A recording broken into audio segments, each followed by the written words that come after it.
We've been having some really snowy weather lately, so that inspired me for this week's Watercolor Wednesday. So I decided to get out some watercolor paper and do some water painting. So, painting with just water to create snowflake drawings, essentially. So, I'm drawing with water on my paper and creating snowflake shapes out of the water, adding in whatever details I think are great and inspire me. And then I'm loading up my brush with watercolor and I'm dabbing it continually into the center of my snowflake shape and outer edges to help that color to get pulled out into the water lines that I've drawn on my paper. It's a wet on wet technique, but it's very controlled because it's only going to go where the water is, which is where I have drawn with water the snowflake lines and details that I've added. For this one, I'm using two different blues. So I started with a pretty bold ultramarine blue, and then I've gone in with a lighter blue and just seeing what happens there. And then as I go, I kind of decide what areas need to be beefed up a little more, where I want to add more details.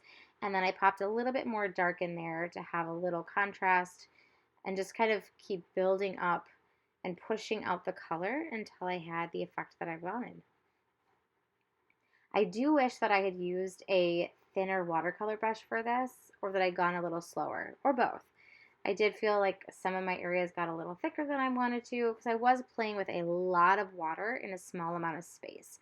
So that's my one caution to you is if you try this, use a smaller brush to give you a little more control and be wary that your water areas may get larger than you want them to. This one I decided to start with more of a target shape to it. So I had an outer circle and then an inner circle.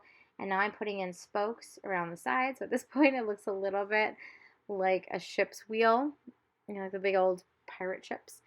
But I just went with whatever lines and shapes felt right. I added some circles to the ends of those so that the color could go out those radial lines and then have somewhere to bloom. And then I added some cross lines on those just to kind of help take it from ship's wheel back to snowflake land. I started this one the exact same way. I used a different option I had in my lighter blues, dropping it into the center and then to the outer dots on the edge of my radial lines, and then slowly nudging it out those lines. So a little bit more control this time around, a little less excess of water, and that helped. I found that warming up on the first one kind of helped me have a lot more control going into the second one. So if you try something like this, you may want to do them on separate papers or have a warm-up paper and then try it again once you've kind of settled into the groove of this type of painting. But I really loved this. I had a lot of fun popping in my darkest blue that really gave a nice contrast to the lighter blues and created a little bit more drama, which I love in all my art. And here's a finished one for that after it dried. Then I came back to the studio a little later in the day and I wanted to do some more, now applying what I've learned and also doing a little bit more control with the water and also experiment with different shapes and do a smaller brush. So I got out a smaller brush and I started mapping out the initial lines for 2 snowflakes at a time this time, using some of the same designs that I used in my earlier sheet. This time I'm working in my handmade perfect bound watercolor sketchbook that I really enjoy using. So because of that, I just decided to stick to one side of the page and still focus on just a couple snowflakes. So just like before, I'm dropping in my color to the center on that one.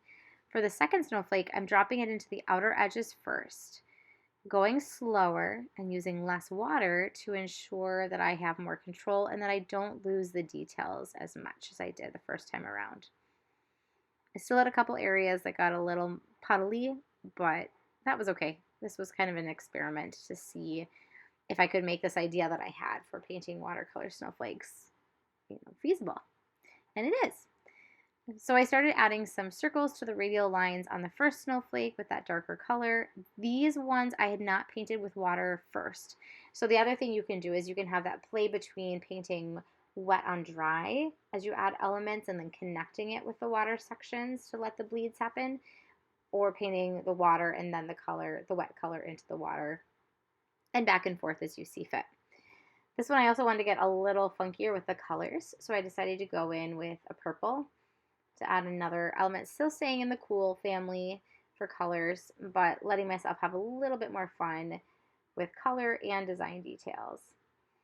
The dots along the radial line were a really fun element, except for where I got a little too close to my water line and then they merged and it became a blob. But this was just for fun tonight, so I really enjoyed doing that aspect too.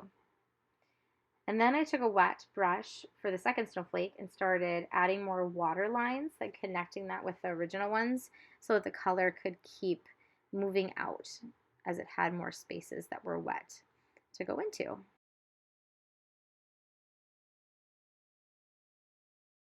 And then dropping color into those new water lines to add some more interest and variation and kind of figuring out as I go step by step what else is needed. Then I decided to do one more snowflake since I had some more room on the sketchbook page. So I started with the cross shape in the center and then the diagonal lines. So it's a mix of the two snowflakes above as far as how it started. And then I decided to add some of the angled lines going out from the main radial lines, much like you see in most snowflakes that are out there.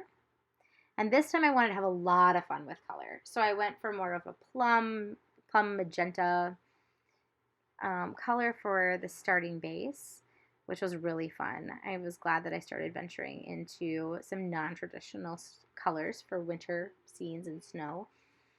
And then I decided to go for red and kind of keep things warmer, adding in some more radial lines, but doing it directly with the watercolor brush, with watercolor on the brush, I should say. And then dropping some red into the ends of the longer radial lines and their diagonals, and kind of cleaning up some spots where things got a little puddly on me. And then I wanted to go back in with the purple again, so I had that bold contrast. So it kind of ties all of the snowflakes together by having that unified thing. And then it was a matter of just continuing to go back into each of the three snowflakes to add in more line details and color as it needed. I did have a lot of puddling, so now I wanted to play around with pulling up the color, kind of blotting it out. So I was continually drying off my paintbrush, going into my puddles, absorbing what was the color and water that was there, drying it off again, absorbing, drying off, absorbing, until the bulk of my puddles were gone. It mutes the color underneath, it gets rid of the excess wetness that you have in a part of a painting, and then it also just adds some more value contrast because you still have your bold areas, but this just gives you more light areas and sometimes even lighter areas if you've lost those along the way. And then I did that again in the center just for some variation. And I love how they turned out. Till next time!